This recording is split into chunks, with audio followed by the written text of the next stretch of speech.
Katapos mag-pray ni nanay, ha? Naintindihan po? Apo! Okay, very good. Sige.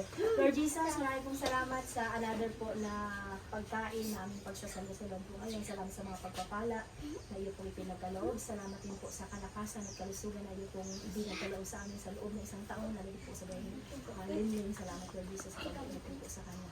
At kung sa mga karamdaman, physically, at lagi po mentally, at lagi po sa spiritual. Kaya dalangin ko po sa hapon ito. Bless niyo po ang buhay niya at dagdagan pa siya ng mga may pangkaarawan. Ingatan siya sa buong isang taon. Kahit pa malagay sa physical niya, galing siya sa Lord ni Derek, sa kanyang trabaho, ingatan niyo po siya sa list pag-aaral niyo. Dalangin ko Lord Jesus, kahit po ang mag-bless sa kanya sa mga oras na ito, at gawin po Lord Jesus sa lahat ng inihanggaan ng mga pagkain. Dalangin ko ba sa inyo po at pinisin na makapagbibigay po ng kalakasan at kalusugan na amin din sila na pangatawan at patuloy po silang pagpalain. Nandun lang sila ngayon magbibigay ng kumbaga pagpapakain, kundi mas marami pa, lalong silang pagpalain pa.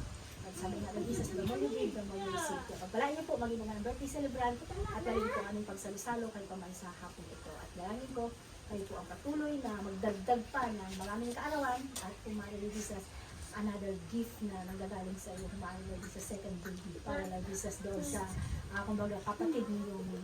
And if God will, Lord Jesus, kung ano pong lobin mo, ang siyang masusunod. Kaya pagpalain niyo po kami kahit pa kami pagsasalo-salo ngayon at pagalugan niyo po ng masayang puso, maging po mga birthday celebrant. In Jesus' name, Amen. Praise the Lord! Praise the Lord!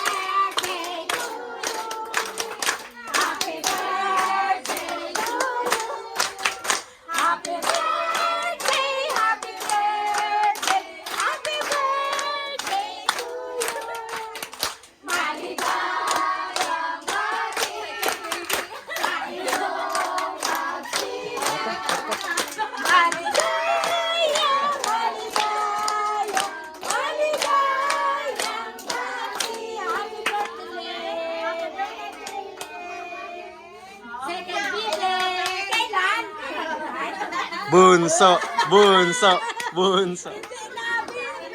Baby boy.